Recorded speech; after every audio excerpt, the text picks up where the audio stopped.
Hi, how are you doing? This is a continuation of my last video on pronunciation, in which I talked about how to produce sounds. If you haven't seen that video, please stop watching this and head back to my IGTV and take a look at that, and then come back here because if you haven't seen that, this will be confusing. Um, well, right off the bat, I'm going to have to say, as a non native speaker, it's almost impossible to fool a native speaker into believing that, you're one. And I'm not talking about, okay, let me just clarify what I'm about to say.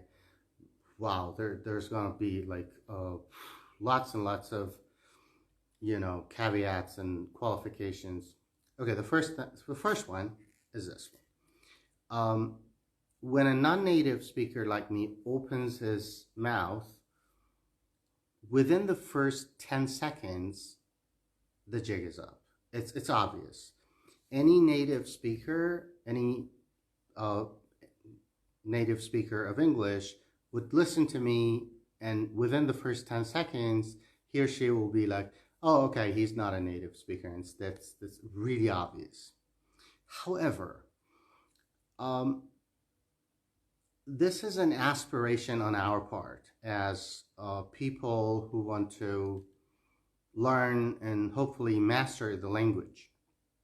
So, first of all, we have to accept or come to terms with the fact that we're not going to be able to sound like a native speaker.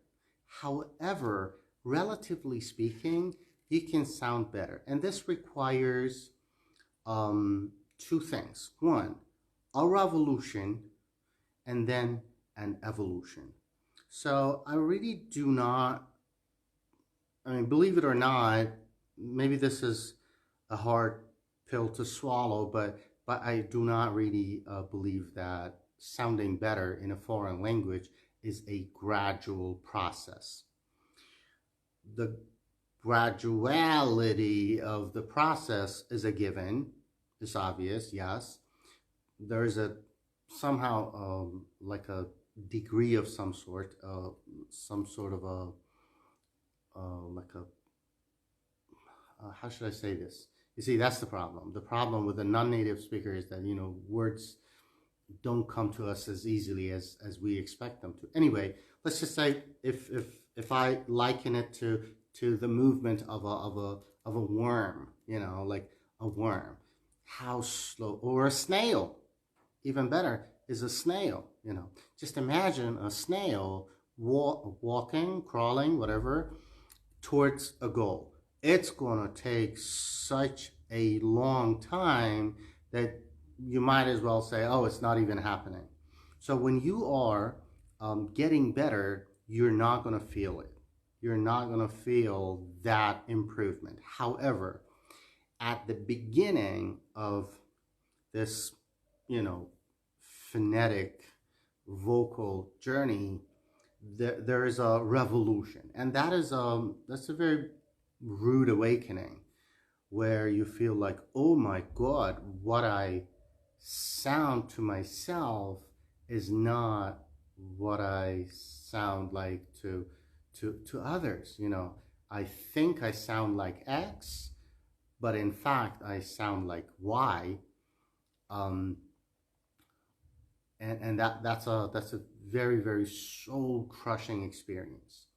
I do remember the revolution thing that happened to me was, like, I think probably like 1 or 2 months into my training in English. um, One of my teachers corrected me on a word, on the pronunciation of a word. Apparently, I had been saying answer instead of saying answer, right? Answer, right? Instead of saying answer, because of that W thing.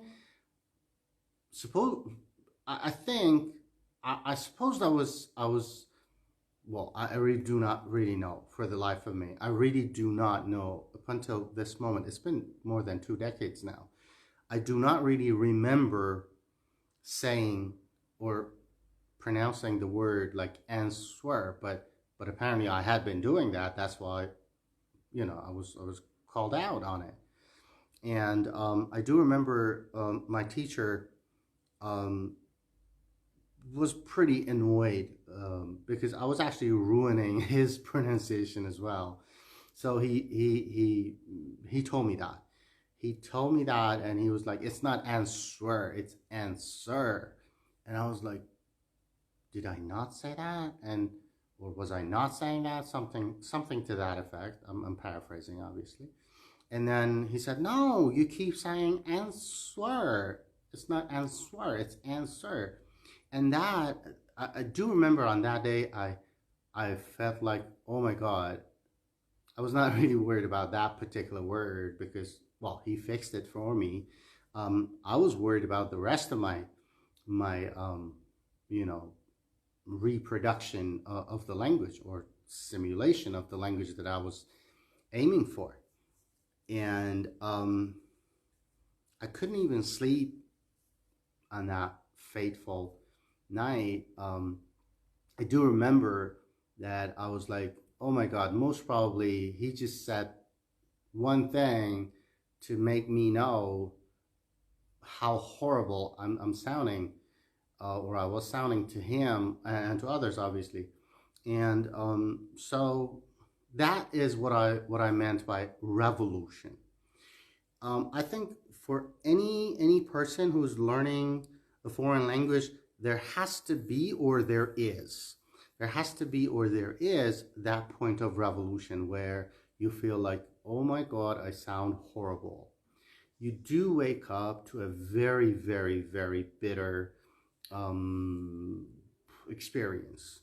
Um, your whole life just crumbles down in front of you, and then you feel like, so all of these efforts have been in vain, and you might want to just drop the whole thing, kiss it goodbye forever, and whatever. I do remember I had that feeling. Uh, well, obviously, I somehow managed to overcome that painful experience, and then the evolution started. So the reason why I'm telling you this is that if you want to sound better, remember that you can never sound good. We can never sound good. We can only sound better. But there's a plane. There's a level of acceptability. Let's say you would be ranked as acceptable, and then you will start evolving. So that's why I said the revolution and the evolution. So I really do not know if you've had that experience or not. Even if you have not, you have to somehow create that experience. And the best way to do that is through recording your own voice. 99.999% of people do not do that. We all hate our own voices, and that's a very painful experience to just listen to yourself. Right now, I'm just filming myself, right? And I know for a fact that I'm gonna watch it, and then I'm gonna go like, blah. I know that. I know that. Still, I believe I should do it. And I've been doing it for almost ever, right? From the very beginning of my learning, and then training, and then training. You know what I mean by training? I mean like learning and then teaching, because it's all training. I call the whole thing training. That I really do like that ambiguity in the word. Um, I've been recording my voice. I've been filming myself. I've been taping myself, and I do remember camcorders. I really don't know how old you are, but we did have camcorders, and that was a beautiful thing. So I still hate my own performance. I still hate every second of my own speaking. The only thing that keeps me going is hope. And this is not false hope. It gets better. How does it get better? Okay, I think I have to just get down to the brass tacks here. There's this thing, when you want to sound different, there's this thing inside you. Let's call it a demon, all right? It tells you you do not have permission to do this. And it's right. It's telling you the truth. As a non-native speaker, you do not have the permission to sound foreign, because organically speaking, your brain will reject that image. So my solution to this ongoing, ever-going problem was to create a Pinocchio figure and turn myself into Geppetto.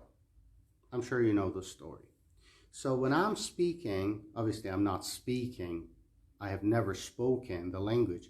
So when I am simulating the language, I tell myself, or let's say I tell my brain, or let me be more exact, my brain tells my brain, please give Pinocchio the permission to simulate a foreign sound and give me that reprieve.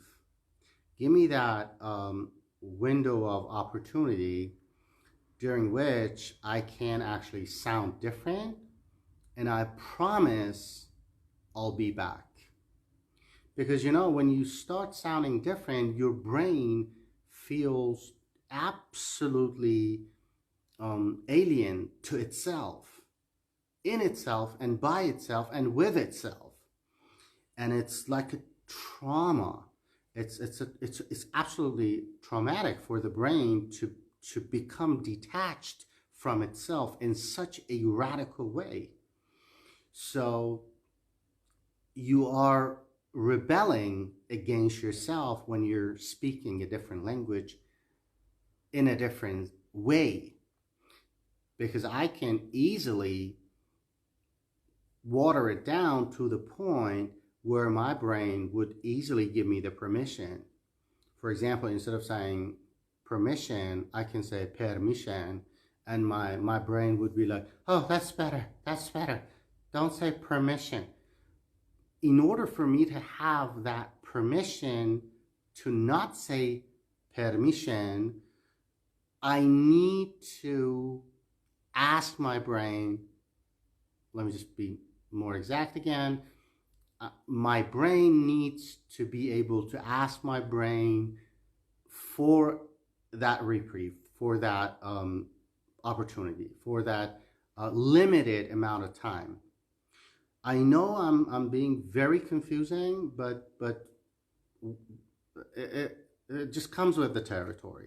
If you want to sound different, you have to get philosophical with the brain.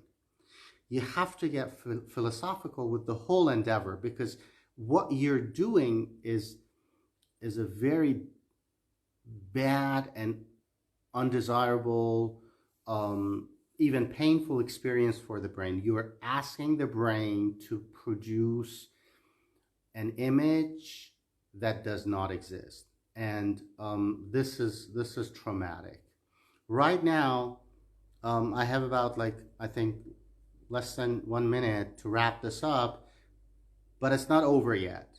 I'm going to come back and get even more confusing, but eventually we'll just come out fine together, hopefully. Take care. Bye for now, but just consider this last moment as a to be continued. All right, I'll be back.